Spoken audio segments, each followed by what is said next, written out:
नमस्कार साथियों, अर्जुन एकेडमी में आपका स्वागत है। सबसे पहले तो ये है कि हमने लास्ट क्लास में जो किया था वो सेक्शन 1 से लेकर के 3 तक हमने कंप्लीट कर लिया था, है ना? हमने इसमें ये भी देख लिया था कि किस तरीके से जो है प्रीवियस ईयर में क्वेश्चंस पूछे गए हैं, प्लस किस तरीके से क्वेश्चंस और जो है फॉर्मेट किए जा सकते हैं, उन पे भी हमने चर्चा कर ली थी।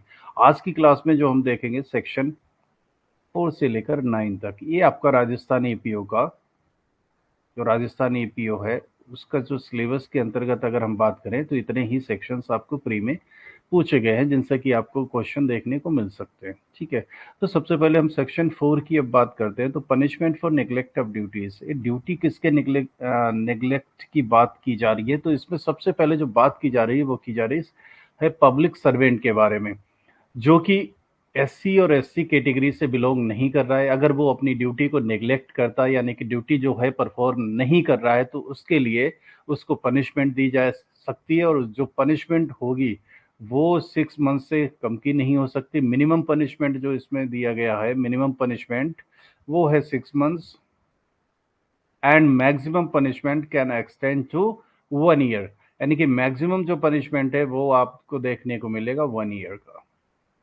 तो क्वेश्चन यहाँ से भी फ्रेम हो सकता है कि अगर कोई पब्लिक सर्वेंट है जो कि अपनी ड्यूटी को निगलेक्ट कर रहा है, तो मिनिमम पनिशमेंट कितना है और मैक्सिमम पनिशमेंट कितना है? तो उसके बारे में 6 मंथ्स एंड 1 ईयर है।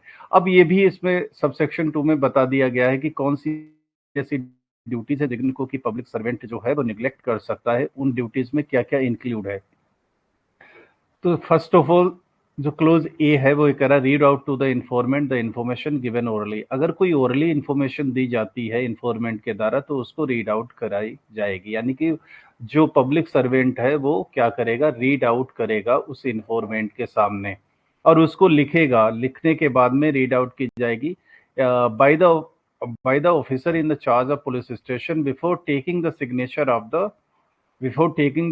Of the informant. यानी कि जो इन्फॉर्मेंट है उसके सिग्नेचर लेने से पहले उसको रीड आउट की जाएगी जो कि इन्फॉर्मेशन लिखी गई है पब्लिक सर्वेंट के द्वारा।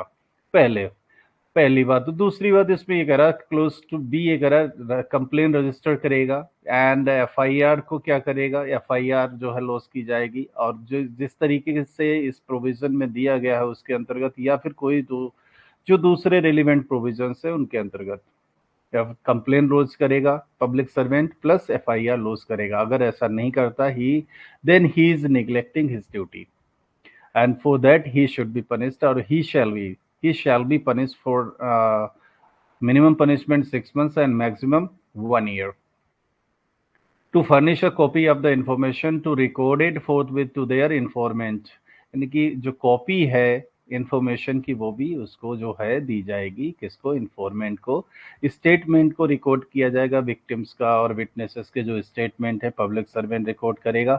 इन्वेस्टिगेट कंडक्ट करेगा, देन चार्जशीट जो है special court and exclusive court में क्या करेगा, विद इन 60 डेज के अंतर्गत उसको जो है चार्जशीट को पेश करना होगा इन special court and exclusive special court के अंतर। ठीक है, अगर नहीं ऐसा करता है तो उसको रीजन देना होगा राइटिंग में, why he has not done that with in 60 days. 60 days is important. within 60 days he has to conduct the investigation and file the charge sheet in the special court or the exclusive special court. Now correct करेगा, correctly prepare, frame, translate any document और electronic record. अगर कोई इस तरीके का electronic record या document है उसको क्या करेगा, प्रिपेयर करेगा, करेक्ट सही तरीके से ये फ्रेम और ट्रांसलेट किया करेगा पब्लिक सर्वेंट। ये भी एक जो है पब्लिक सर्वेंट की ड्यूटी है। नेक्स्ट जो क्लोज ई है, तो perform any other duty specified under this act और रूल्स मेड देयर अंडर। कोई और दूसरी ड्यूटी को भी परफॉर्म की जा सकती है पब्लिक सर्वेंट के द्वारा। इसके अलावा जो ये कह रहा है, provided that the charges in this regard against the public servant shall be booked on the recommendation of the administrative inquiry. Administrative inquiry के बाद में ही चार्ज जो है उस पर लगाए जा सकते हैं, उससे पहले जो चार्जेस है पब्लिक सर्वेंट पे नहीं लगाए जा सकते, प्रोवाइडेड इसका ये कह रहा है। तो यहाँ से क्वेश्चन बनने की संभावना इसलिए है क्योंकि चार्ज बुक होने से पहले वो जो है उसका रिकमेंडेशन किसको दी जाएगी, तो रिकमेंडेशन जो दी जाएगी वो एडमिनिस्ट्रेटिव इंक्वायरी के लिए उसकी जो है रिकमेंडेशन जाएगी। ठीक है। Subsection 3, the cognizance in respect of any dereliction of duty referred to subsection 2 by the public servant shall be taken by the special court or exclusive special court shall give direction for the penal proceeding against the public servant। यानी कि अगर वो किसी भी ऐसी जो duty है जिसकी अवहेलना करता है किसी ऐसी ड्यूटी की, तो उसके लिए उसको जो है उस पे लीगल प्रोसीडिंग या पैनल प्रोसीडिंग्स जो हैं उसके अगेंस्ट में स्पेशल कोर्ट या फिर एक्सक्लूसिव स्पेशल कोर्ट के समक्ष उसकी जो पैनल प्रोसीडिंग्स है वो स्टार्ट हो जाएंगी। ये सेक्शन 4 था। Now we can talk about section 5। Section 5 कह रहा है enhanced punishment subsequent conviction. Subsequent conviction के लिए कुछ ऐसी पनिशमेंट है जिनको बढ़ाया जा सकता है। उसमें कह रहा है whoever having already been convicted of an offense under this chapter is convicted for second option। First of all, the person should be convicted for the second offense or any offense subsequent to the second offense। second offense के बाद में कोई subsequent यानी कि दूसरा कोई offense है उसके लिए जो है वो ऑफेंस करता shall be punishable with imprisonment for a term shall not be less than 1 year. तो ऐसी कंडीशन में उसको जो है 1 साल का पनिशमेंट मिनिमम दिया जाएगा और मैक्सिमम पनिशमेंट उस ऑफेंस के लिए जितना दिया गया है उसी पनिशमेंट से उसको भी नवाजा जाएगा, यानी कि उतना ही पनिशमेंट उसको दिया जाएगा, मैक्सिमम पनिशमेंट जितना कि उस ऑफेंस के लिए पनिशमेंट दिया गया है, but minimum punishment can be 1 year only. Now, Section 6, application of certain provisions of the Indian Penal Code subject to the provisions of this act। इस provision के होते हुए भी कुछ ऐसी चीजें, कुछ ऐसे सेक्शंस या चैप्टर्स हैं जिनका कि इंडियन पेनल कोड में जो अप्लाई जैसे हो रहा है वैसे ही यहाँ भी अप्लाई होगा। जैसे कि section 34। Section 34 is talking about common intention and chapter 3 is talking about punishments in IPC। punishment से related है chapter 3। chapter 4 is related to general exception and chapter 5 is correlate to abatement दुष्प्रेरण से related है, abetment से related है। Chapter 5 है, chapter 5A is related to criminal conspiracy and section 149 is related to common object and chapter 23 is related to attempts to commit offenses, attempt to commit offenses under section कितना है under section। now we can talk about under section 511।